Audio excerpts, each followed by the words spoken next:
Assalamualaikum students. So today our topic is atomic radius. आज हम पढ़ेंगे भाई कि पीरियड 3 के जो एटॉमिक रेडियस है वो किस तरह वेरी करता है along the period along the group, किस तरह जो है उसकी वेरिएशंस आती हैं. So what is atomic radius? The distance between nucleus and valence shell of an atom is known as atomic radius. So what does this mean? Let's say suppose हमारे पास ये एक एटम है, ये इसका न्यूक्लियस है. लेट्स से इसका जो वैलेंस शेल है, ये सेकंड शेल इसका वैलेंस शेल है, ये वैलेंस है.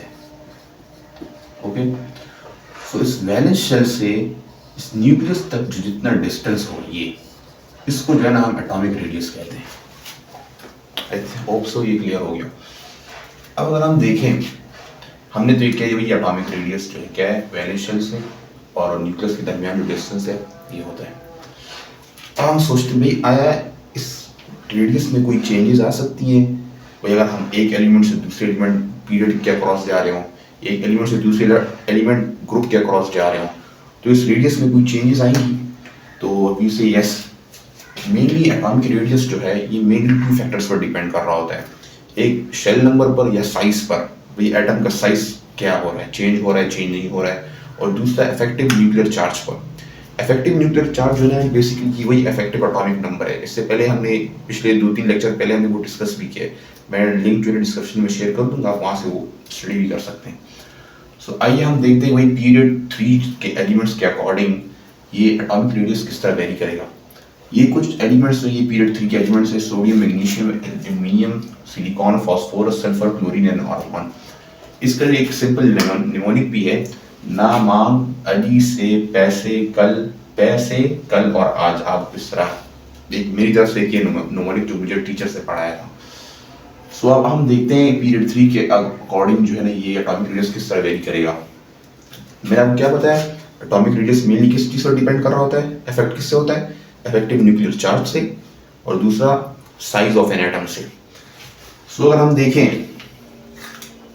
पीरियड 3 के अकॉर्डिंग, सोडियम का जो एटॉमिक नंबर है 11 है, magnesium 12, aluminium 13, silicon 14, phosphorus 15, sulphur 16, chlorine जो है 17 है, आर्गॉन 18 है. अब हम देखते हैं कि भाई यहाँ पर कोई चेंज आ रही होगी. एक मैं रफली इसकी साइज को ड्रॉ कर लेता हूँ. ये कुछ साइज देखिए,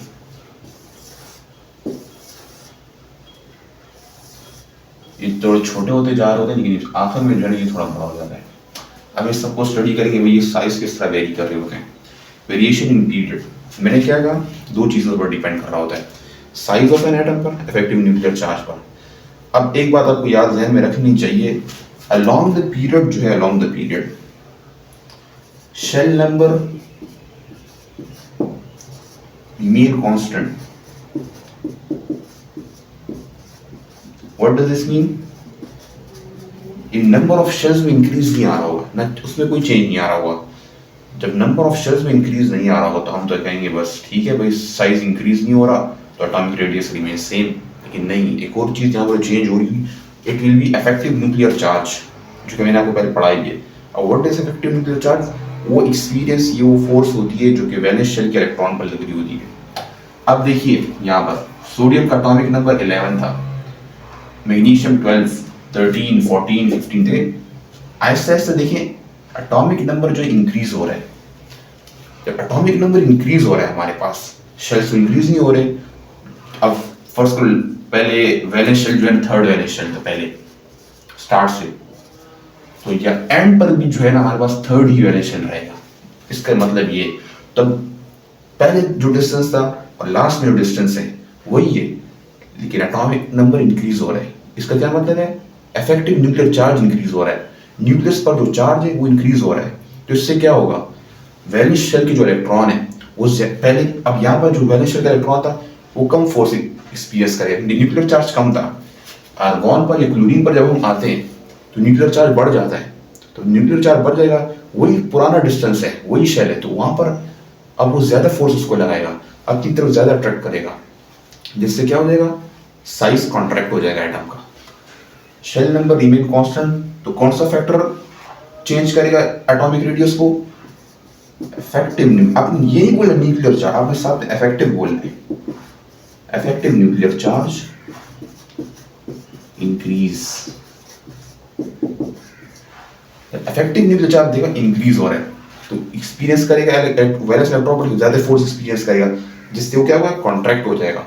जब वो कॉन्ट्रैक्ट होगा साइज क्या हो रहा है, रिड्यूस हो रहा है, कम हो रहा है। जब साइज कम हो रहा है तो डिस्टेंस क्या हो गया, वो भी रिड्यूस हो गया। तो effective nuclear charge increase, atomic radius will decrease. मैं डबल एरो से डिक्रीज का निशान दिखा दूं।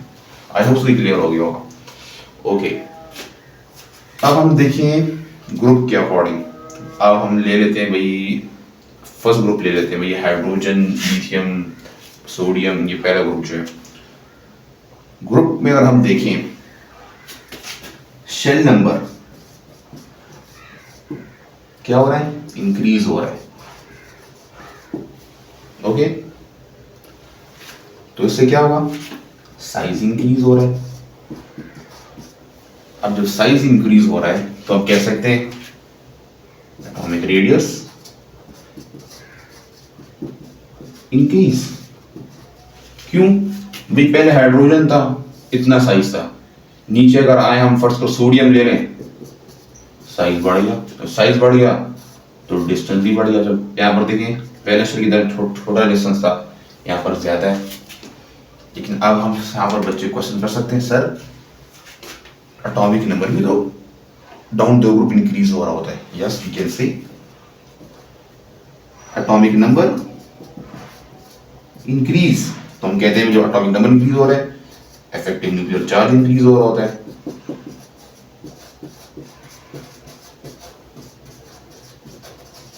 इफेक्टिव न्यूक्लियर चार्ज क्या हो रहा है, इंक्रीज हो रहा है। तो फिर आप कहेंगे इफेक्टिव, हमने ऊपर पढ़ा पीरियड के ट्रेंड में, इफेक्टिव न्यूक्लियर चार्ज इंक्रीज होता है तो एटॉमिक रेडियस डिक्रीज होता है। लेकिन नहीं, यहाँ पर तो एटॉमिक रेडियस इंक्रीज हो रहा है। ये क्यों, यहाँ पर फिर बात आ जाती है डोमिनेंसी की। यहाँ पर जो शेल नंबर इतना ज्यादा इंक्रीज हो रहा होता है, यानी न्यूक्लियस से जो वैलेंस इतना ज्यादा दूर चला जाता है, जो इफेक्टिव न्यूक्लियर चार्ज जितना इंक्रीज हो चुका होता है उसका असर निग्लिजिबल हो जाता है। यानी यहाँ पर जो मेन फैक्टर हो जाएगा डोमिनेंट, वो शेल नंबर डोमिनेंट हो जाता है, इंक्रीज इन साइज डोमिनेंट हो जाता है इफेक्टिव न्यूक्लियर चार्ज पर। जिसकी वजह से हम ये नहीं कहते कि भाई एटॉमिक रेडियस डाउन दो डिक्रीज होगा, हम कहते हैं एटॉमिक रेडियस विल इंक्रीज। तो ये तो बेसिक्स था भाई, ट्रेंड्स थे कुछ। और इसके बाद जो है हम पढ़ेंगे मेटालिक रेडियस हो गया, कोवेलेंट रेडियस हो गया, वैन डर वाल्स रेडियस हो गया। एक और पॉइंट जो यहाँ पर है, हमने कहा पीरियड में जो है ना साइज डिक्रीज होता है, तो हम कह सकते हैं भाई जो पीरियड में जो फर्स्ट एलिमेंट होगा हमारे पास, उसका साइज सबसे बड़ा होगा, है ये कह सकते हैं। लेकिन यहाँ पर एक एक्सेप्शनल बिहेवियर जो शो करता है, वो अर्गॉन जो है एक्सेप्शनल बिहेवियर शो करे हर पीरियड में। जो नॉर्मल गैस है ना, वो एक्सेप्शनल बिहेवियर शो करेंगे। किस तरह, उनका साइज जो होता है पूरे पीरियड में सबसे ज्यादा होता है। अब इसकी वजह क्या है, इसकी वजह जो है हमारे पास वैन डर वाल्स रेडियस है। इनमें जो है हमारे पास वैन डर वाल्स रेडियस होता है। अब what is van der Waals radius, हम इसकी अब उसको हम आगे डिटेल में पढ़ेंगे मेटालिक रेडियस के साथ, कोवेलेंट रेडियस के साथ। उसके साथ हमने एटॉमिक रेडियस की फर्दर 3 टाइप्स हैं, उनमें हम उसको स्टडी करेंगे। आई होप सो ये क्लियर हो चुका होगा। अल्लाह हाफिज़।